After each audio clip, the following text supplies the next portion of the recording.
Hi, I'm Jonah, and you're watching Mix, the beat of our culture.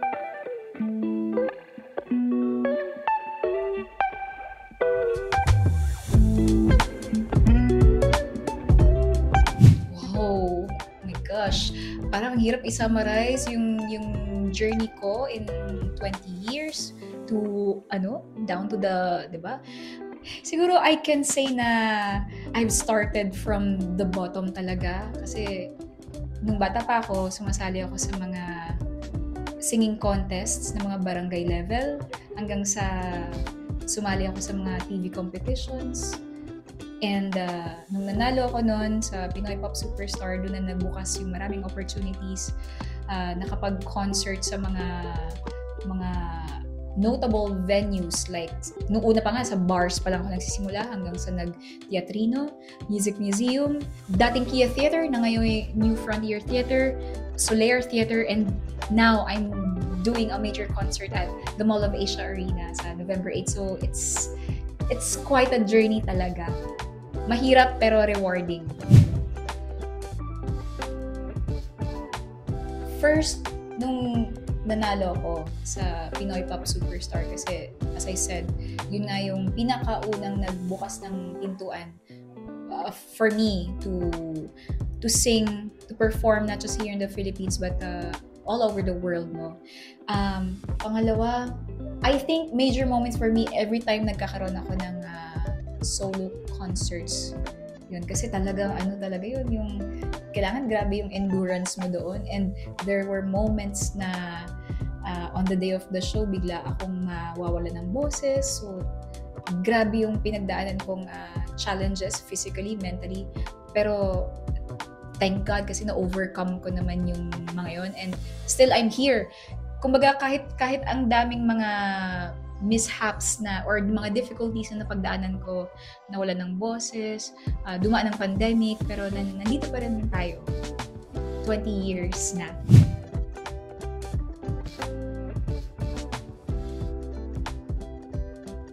Okay, so they can expect a lot of reminiscing, mga throwback hits, songs that I've recorded from the past, mga theme songs of TV series and movies. So definitely meron mga ganun. Meron, syempre hindi rin mawawala yung mga songs na nagkaroon ng mark sa mga fans and supporters natin. So if you missed those performance, merong mga ganun mangyayari sa concert natin. And may mga surprise segments din na ngayon ko pa lang din magagawa. Actually, ngayon pa nga lang na-overwhelm na ako or kahit tatawag ako na fearless diva pero may takot. Natatakot ako para dun sa segment na yun kung kakayanin ko ba kung makakasurvive ba ako. But I'm trying my best to prepare for it physically din. So, yun muna yung mga masashare ko na mga pwede nilang abangan for this concert.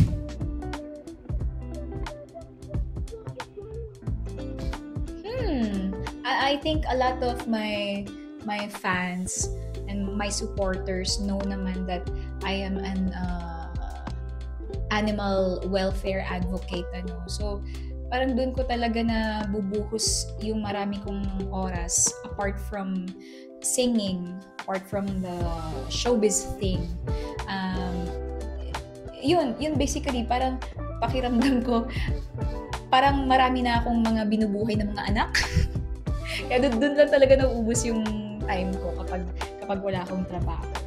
Syempre, aside from resting my voice, resting my mind and body, yun, napupunta talaga sa mga alaga naming hayop.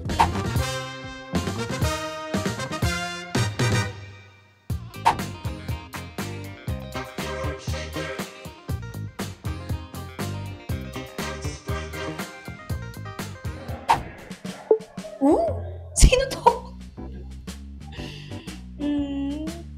Sasabihin ko yung name ng artist. Sabrina Carpenter? Correct!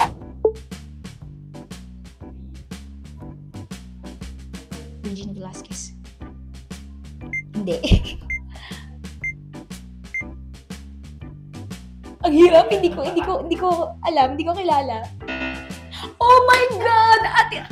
Alam ko yung lips niya, pero hindi ko ina-expect. I see beautiful days with you. I feel beautiful ways of loving you. You touch my heart completely, and I can't thank God enough for all the beautiful days with you. Ayun! Ate Kyla! Kanino naman to? Local, international, clue lang. International. Lady Gaga. Ang hirap! Oh, Dua Lipa. Oh, Dua Lipa. Okay. I got you, moonlight, you're my starlight, and you. Hindi ko alam yung lyrics. Oh my God. Alam ko to!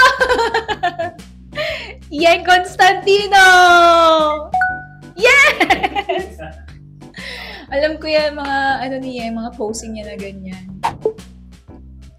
Oh, Eric Santos? Yes! Bigote ni Eric yung napasok ko eh. Napansin ko. Miss Regine? Local, international? Local. Hala! Angeline Quinto! Clarice de Guzman! Morissette! Oh! Hindi kasi, nung nabanggit ko na sila, Angeline Quinto, Clarice, tapos parang naalala ko yung shape ng lips na gano'n. Morissette, yes. Oh! Local? Clarice de Guzman. Yay! Yes! Local? Yes. Angeline. Hindi. Ay. Sorry. Oh, Casey! Sayang! Oh my gosh! Hirap pa naman ng songs ni Casey. Sino ang iibigin ko? Ikaw ba na pangarap ko? O siya bang kumakatok sa puso ko? Oh. Yon. Casey. Oh my God. Local? Clue? Local? Ate Reg. Angeline Quinto. Wala sila na yun. Ay, ang hirap. Mahirap to kasi walang clue. Jason D. Sana man lang kahit gato lang mo. Kasi alam ko yung ilong ni Dudong eh. Sana kasama yung ilong. Yung nirecord niyang theme song nun. Be my lady. Take a brand new start. Oh, diba? Ang ganda ng lyrics ko. Okay. Alam ko yan. Angeline Quinto yan. Oh, diba? Oh. Yes. Oh, Mr. Ray Valera? Yeah! Oh, yeah! Ho. My gosh. Mahirap to. Wala man lang ilong. Mr. Ogie Alcacid! Ay, hindi. Ang hirap. Diyan madala. Sofronio! Oh my gosh, hindi ko pa kabisado yung smile ni Sofronio. Every night I lie in bed, the brightest colors fill my head, a million dreams are keeping me awake. Sofronio! Ay. My God. Local, no? Local.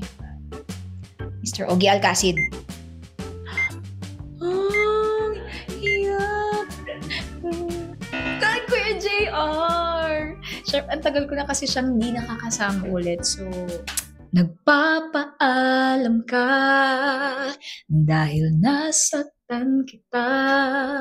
Nooy di nakitang mali ako. Bakit pa ba nagawa? Nasaktan ko ang isang tulad mo na labis na nagmamahal. Daming kulot.